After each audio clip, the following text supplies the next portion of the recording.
Welcome to the Ignite Your Life podcast. Here we interview successful people who are living a life filled with adventure, excitement and fun. Learn where they've been, explore where they are going, see what gets them out of bed in the morning, find out what drives them. We will go through their lowest points and we will look at the opportunities and possibilities that are now presenting to them. Come on a journey of ignition. I'm your host, Leanne Blaney. For more information, go to ignitepodcast.com. Let's ignite. Denise House was raised on a farm and was one of 5 girls.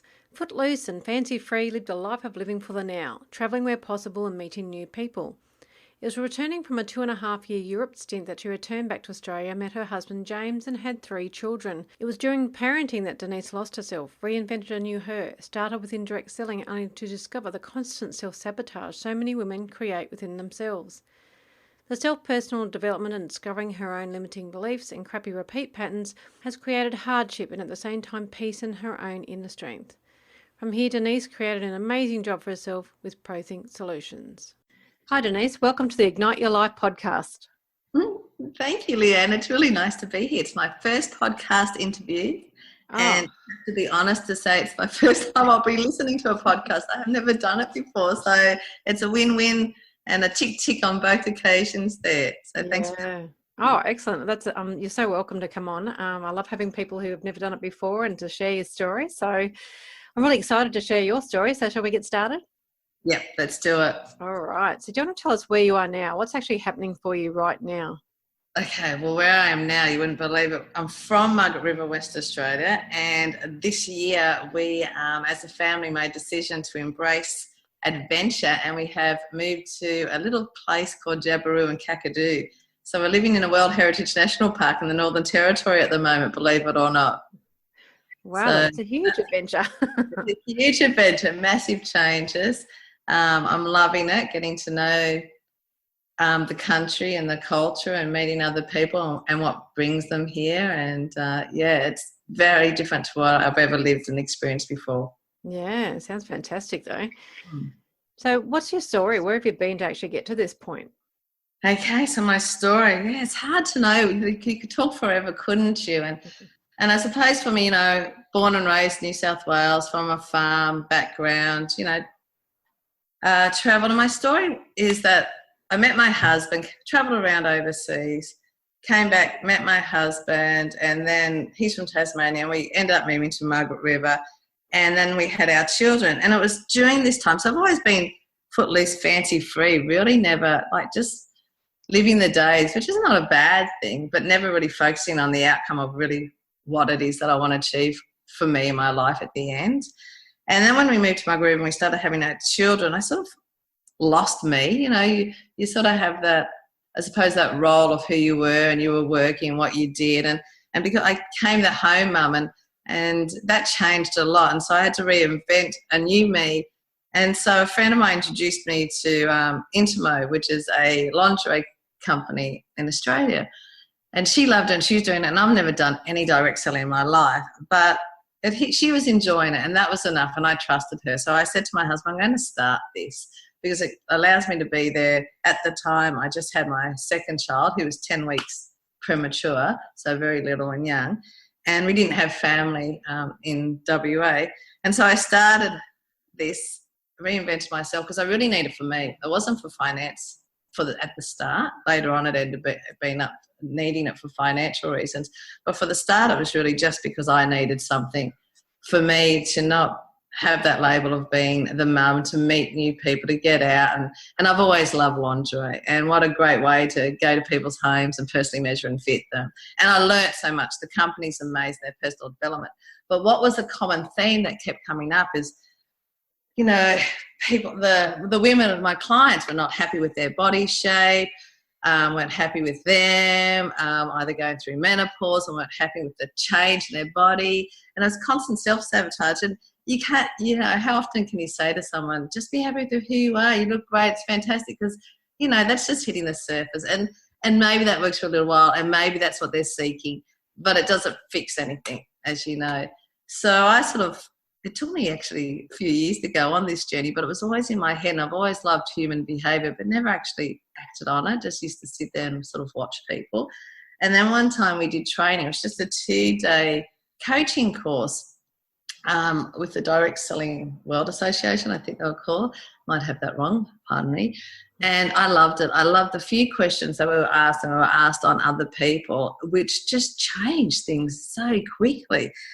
And so from there, this feed, I can't say from there, it was a slow transition. It was actually 18 months later that this feed from this coaching course came up, and I just went, yeah, I'm going to do this. This is resonating with me.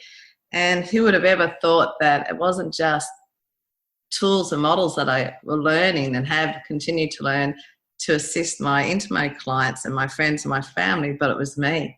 The biggest growth is myself, like learning what was stopping me, still learning. It's an ongoing. My repeat patterns, where I would self-sabotage, what was stopping me, and also more so since being a parent. I started actually stopping myself more and more and disbelieving in, can I ever get back into the workforce as such as well. So this evolved, and I started a job for myself, as I call it, a business called ProThink Solutions, which is to inspire others to be the best version of themselves they can be. I started that last year. It's been challenging in the sense of the business sense, challenging in the sense of myself. Can I do this? Always digging deep.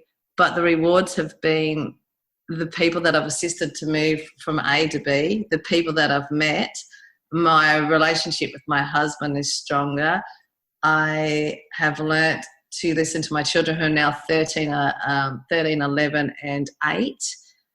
So that's a little bit about my story and where I am now. And then learning the Tony Robbins 6 core needs, human needs, and embracing the uncertainty was a big decision factor to move up here.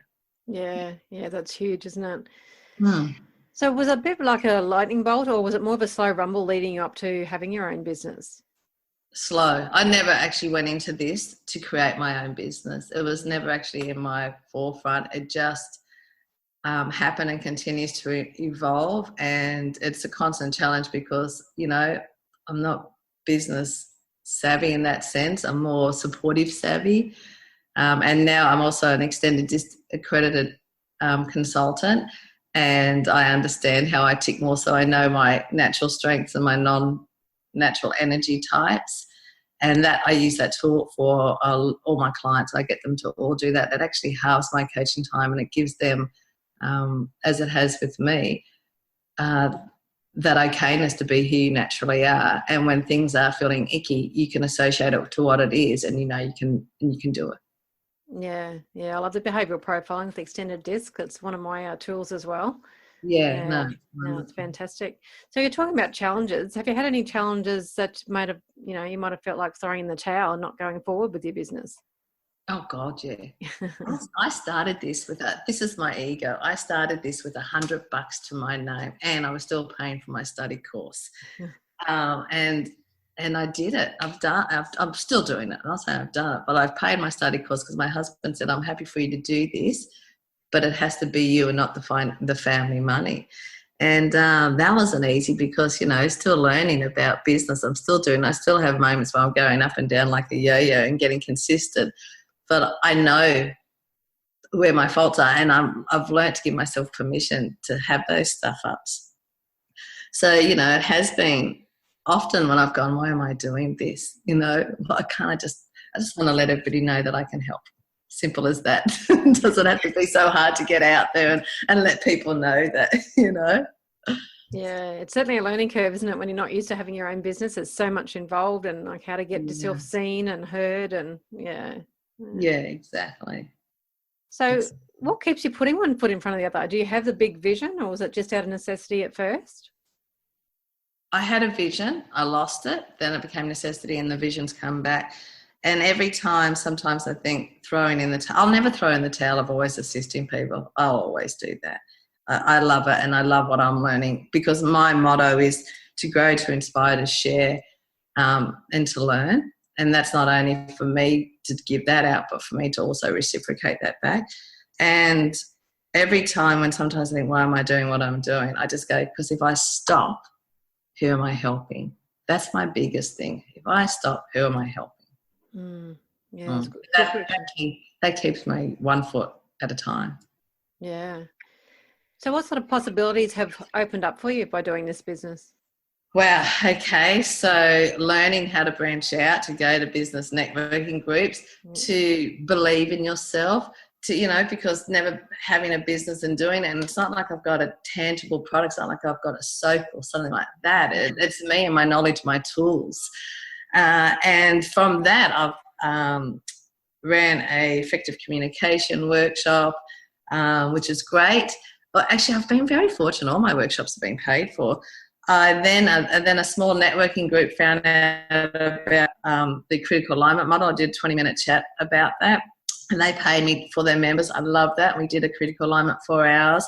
And then with the help of another coach, I developed an 8-week personal development program, because what it stemmed back to me is that for me, where I was lacking, as much as people think I'm very outgoing, talkative, you can be outgoing and talkative, but you can also be internally massive self-disbelief and that self-sabotage. And exactly with my clients, not loving their body and who they are.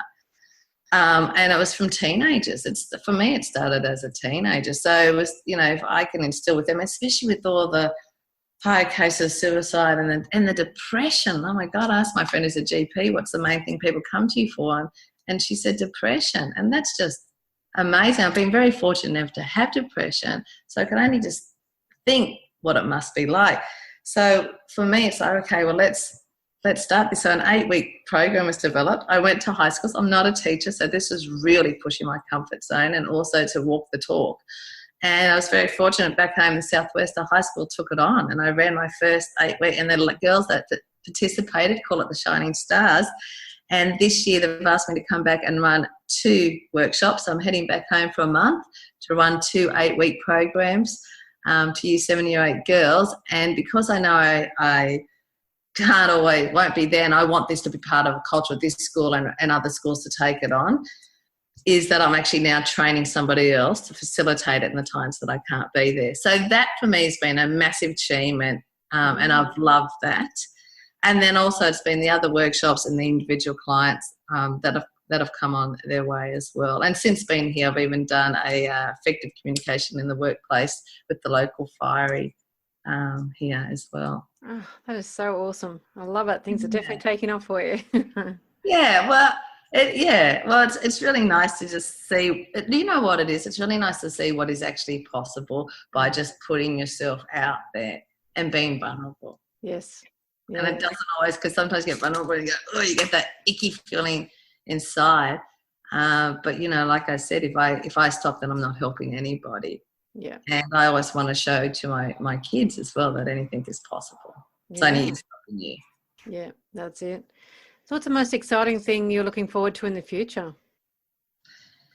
In the future, here where I am currently, being able to be part of the community and share my tools and my models on learning, and also reverse for the school that I'm doing this program for them to actually take it on as part of their permanent program. So then it changes the culture of the whole school, and that to go out into other schools as well.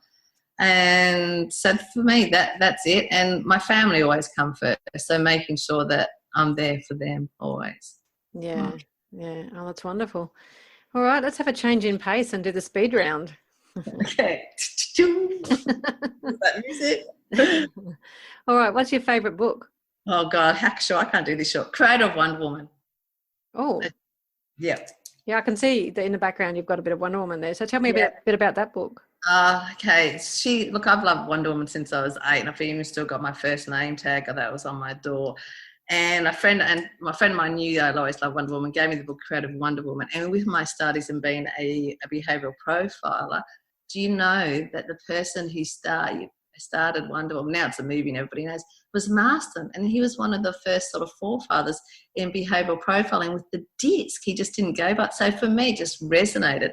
Also, I love Wonder Woman because she was stemmed from the suffragettes, the women trying to empower others. And so I love her values and what she stands for. Yeah, I'm with you there. I've got a couple of books on her as well. What about a mentor figure that's helped you the most?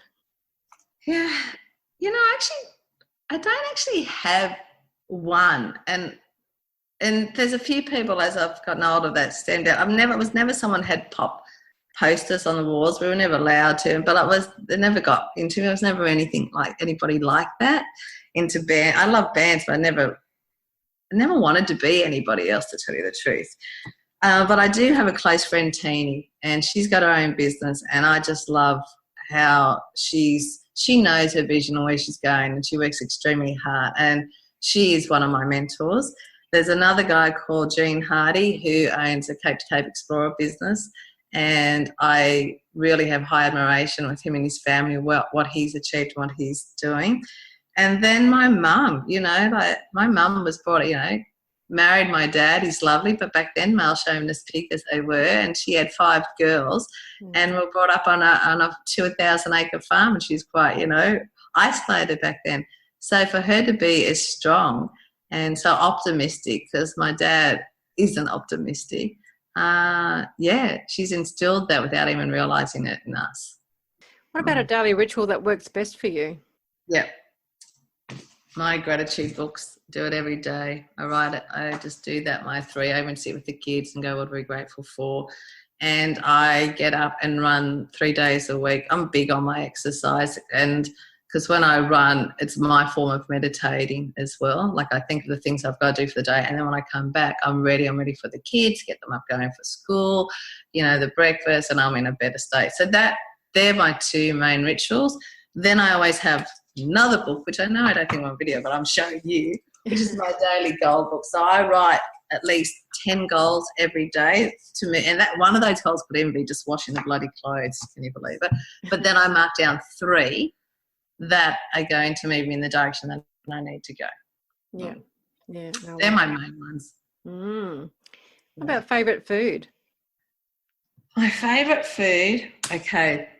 This is an interesting one. I do love sushi, but I love egg and hole. When you get the bread and you cut a hole in and you put an egg in it. I love that with tomato sauce on top. Seriously, I love that. Sometimes the simplest are the best, aren't they? Yeah. What about the country or the city?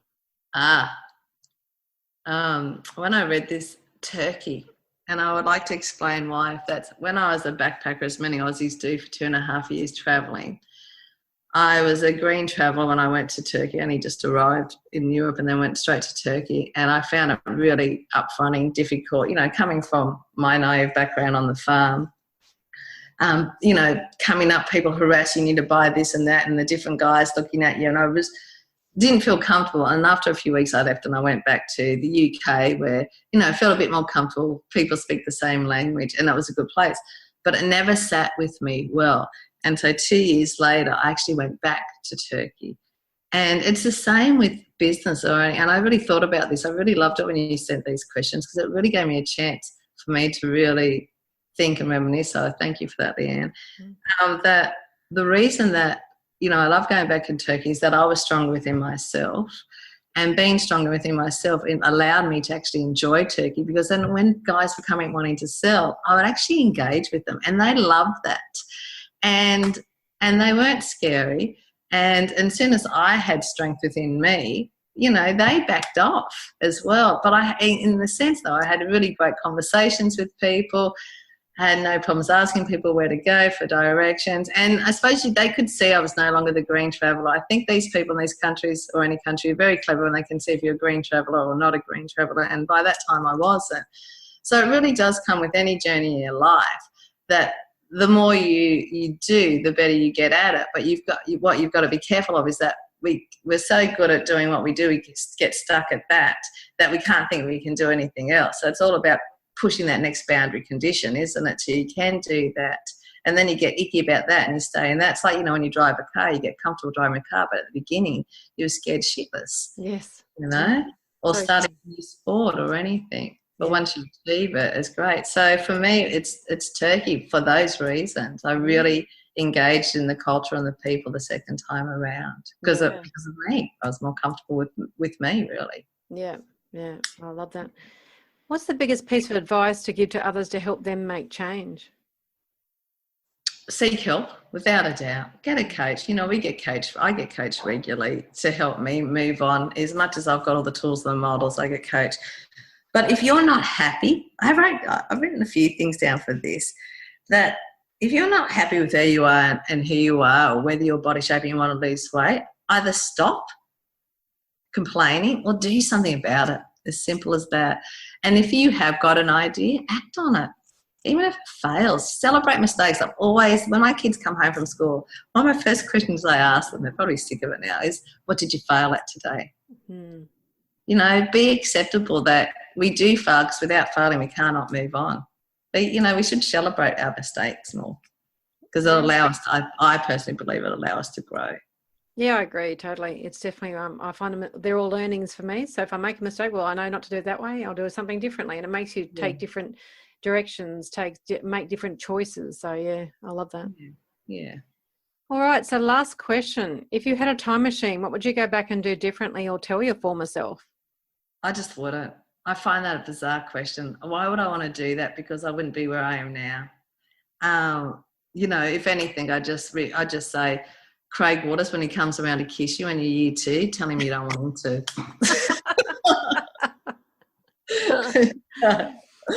But yeah, otherwise I wouldn't be doing what I'm doing now, and that's all come from being the person where I've come from. So yeah, you know, it's like draw the line, move forward from now. Yeah, excellent, great answer. Thank you for that. You're welcome. All right, well, thank you so much for your time today. So would you like to give us the best place to contact you, and we'll end it there? Yeah, for sure, Leanne. You can contact me at denise@prothinksolutions.com.au, or go to my Facebook page, ProThink Solutions, or you can even just text me on 0409 468 730. Well, I'm sure they can get in contact with me via you, Leanne. They certainly can. All right, well, thank you very much. No, thank you. I really appreciate your time. Igniters, I love a Wonder Woman fan, and Denise certainly is one. She's also an adventurer. I love how she shared her story of reinventing herself and now inspires others to be the best version of themselves. She believes that anything is possible, it's only you stopping you. If you want to contact Denise, go to denise@prothinksolutions.com.au. If you want to find out how you can reinvent yourself, then contact me to find out about my 7-step system to live an adventurous life at leanneblaney.com.